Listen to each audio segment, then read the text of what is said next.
अमर शहीद विश्वनाथ सिंह के स्मारक का हुआ अनावरण। नौहट्टा प्रखंड क्षेत्र के तिलोखर गांव में शोषित वंचित समाज के जागरूक करने वाले अमर शहीद विश्वनाथ सिंह कुशवाहा की प्रतिमा का अनावरण भव्य समारोह के बीच में किया गया। कार्यक्रम में पूर्व केंद्रीय मंत्री उपेंद्र कुशवाहा, सांसद मनोज भारती, शहीद की पुत्री निर्मला कुशवाहा तथा छोटे भाई कैलाश कुशवाहा सहित कई जनप्रतिनिधियों और गणमान्य लोगों की उपस्थिति रही। बताया गया कि विश्वनाथ सिंह उत्तर प्रदेश के गाजीपुर जिला के रानीपुर गांव के एक किसान परिवार से थे। अमझोर स्थित पीपीसीएल में मजदूर के रूप में कार्य करते हुए मजदूर यूनियन से जुड़े और गरीब किसानों के अधिकार के लिए आवाज बुलंद करने लगे। इस दौरान में क्षेत्र में शोषण और अत्याचार चरम पर था। वे कहा करते थे कि देश आज़ाद हो गया, लेकिन मजदूर और गरीब अब भी गुलामी झेल रहे हैं। 28 सितंबर 1971 को साजिश के तहत बैठक के बाद उनकी निर्मम हत्या कर दी गई थी। वक्ताओं ने उनके विचारों को अपनाने और समाज में शिक्षा एवं एकता पर जोर देने की अपील की। कार्यक्रम में पुस्तकालय एवं कृषि विज्ञान केंद्र की स्थापना की भी मांग उठी। समारोह में बड़ी संख्या में लोग उपस्थित थे।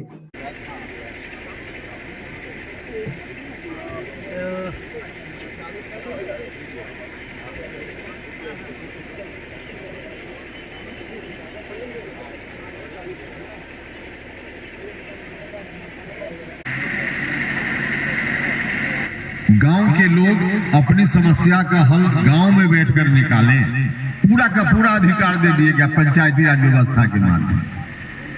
पंचायती राज व्यवस्था में जो गांव के लोग हैं, जिनको हम चुनते हैं, वार्ड का मेंबर बनाते हैं, मुखिया बनाते हैं, वही लोग बैठकर फैसला ले। हाँ, ठीक है कि उतनी जागृति नहीं है, यही फिर कहेंगे कि शिक्षा का अभाव है। इसलिए प्रमुख तो बनती है रीना कुमारी।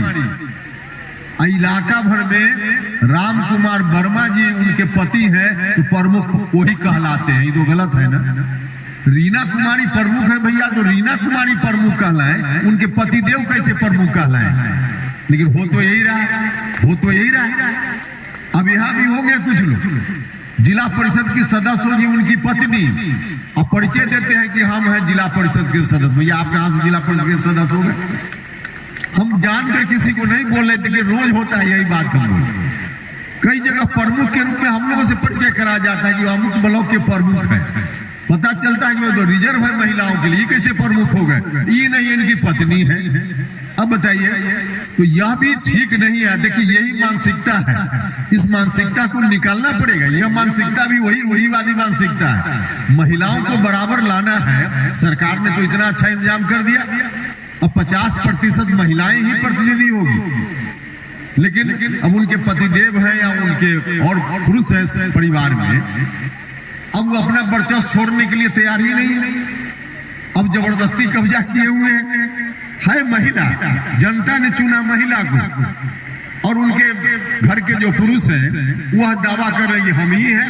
यह जो पुरुष मानसिकता है, यह मानसिकता भी वही मानसिकता है जिसको दूर करना चाहते थे कॉमरेड विश्वनाथ। हम एक तरफ कहेंगे कि हम उनके प्रति श्रद्धांजलि अर्पित कर रहे हैं, और दूसरी ओर अपने घर की महिला का नाम हटा करके और प्रमुख में हम अपना नाम लिख रहे हैं। दोनों बात एक साथ नहीं हो सकती है, दोनों बात एक साथ नहीं होगी। उसको स्वीकार करना पड़ेगा, महिलाओं को अधिकार देना पड़ेगा। सरकार ने गारंटी किया है, हमारे संविधान ने गारंटी किया है। अब कितना दिन तक रोकने का काम कीजिए। इसलिए हम कह रहे हैं कि जितना दिन तक हम आप इसको रोकेंगे, फिर हम वही कहेंगे कि हम दूसरे से अपेक्षा करेंगे कि तुम सुधर जाओ, हम अपना घर में सुधर ही नहीं रहे। भैया, दूसरा सुधरेगा तब जब हम शुरुआत करेंगे अपने आप से सुधरने का। हम सुधरेंगे तो दुनिया सुधरेगी, हम नहीं सुधरेंगे और कहेंगे कि आप सुधर जाइए, कभी नहीं हो सकता। लोग बहुत हरिश्चंद्र हो जाए और हमको मौका मिले तो बगल में जेब गरम करते रहे, कैसे होगा? नहीं हो सकता। भ्रष्टाचार खत्म हो नारा लगाएंगे रोड पर, अब मौका मिलेगा तो खुद ही अपने, ये कैसे हो पाएगा? दोनों बात एक साथ नहीं हो पाएगी। दूसरा भ्रष्टाचारी न हो, यह कहने का नैतिक बल तब हमारे आपके अंदर होगा जब हम भ्रष्टाचार से स्वयं मुक्त होंगे। तो ऐसे परिवर्तनों की शुरुआत खुद से करनी पड़ती, और समाज की जो भूमिका है अलग है, राज्य की भूमिका, सरकार की भूमिका अलग है। सरकार ने तो बहुत कुछ किया है।